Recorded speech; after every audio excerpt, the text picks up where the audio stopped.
I run my own company called Pipsy that stands for Piper and Psychology, and I say I bring together business and people because I work with businesses. My question for you tonight is, whatever happened to the 40-hour work week? How many of you are regularly working over 40 hours a week? Here's a few. The 40-hour work week, our grandparents, they fought for a 40-hour work week. They wanted 8 hours labour, 8 hours recreation and 8 hours rest. They, at that time in the Industrial Revolution, that's not unreal, they were kids, most of them, working 10 to 16 hours a day.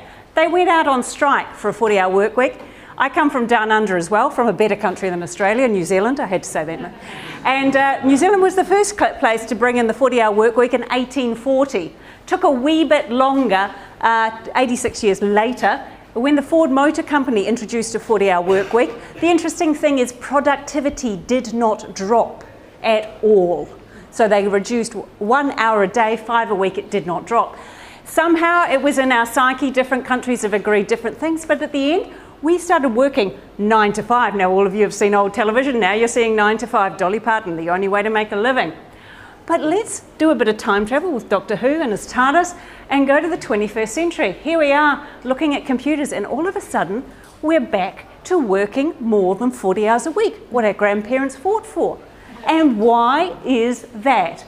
Look at these statistics. 47% of us are working over 40 hours a week. 40% of them actually increased in the last 5 years. And 67% are challenged to get enough sleep. So our 8 hours a day of rest, recreation, and 8 hours of sleep are gone. It's not the only reason, but think about technology. It has changed at a rapid pace and we are now on 24/7. How many of you are there tweeting, sending emails on your little things now? Technology helps us. It's great. Look, 83 of us believe that it makes us more productive. I say believe because nobody's actually measured it to see their levels of productivity. But 53% of us also believe it is causing us more stress. And why is it causing us more stress? 4 reasons. It extends the work day, it blurs the boundaries between work and home, it increases the speed and pace of work, and there's more multitasking. The extended work day, how many of you check your mails on the commute? It seems like a really good way when it's a wasted time, but all of a sudden then it comes into other times of the day, 5 minutes here, 10 minutes there, all of a sudden the work day is extended out. And it blurs the boundaries. No longer is your home your castle. The hustle and hassle of your work comes into your private space now. You are eating breakfast while you're on your laptop while you're at Ignite. And the pressure just got faster. Let's be honest. I mean, you couldn't get too stressed about an inter-office mail, which was going to take 3 days to get round to the head office. But you can get stressed about an email that comes through at 10 o'clock at night from the Asian offices. And multitasking. Is it multitasking or constant interruptions? How many times do you feel you just have to take that text message and read that latest feed from Twitter or whatever? And that actually interrupts your ability to focus and really concentrate on something.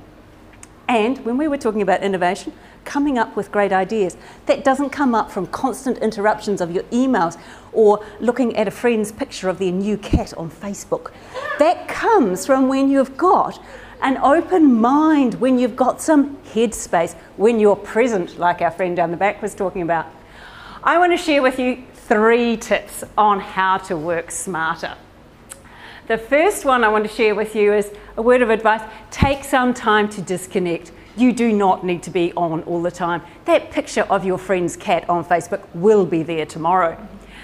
Then make sure that you also set some boundaries. You need to draw the line in the sand between home and work. We all need to work sometimes at home in the weekends, but set a boundary. When's it going to be? It doesn't need to be 5 minutes here, half an hour there, 20 minutes there.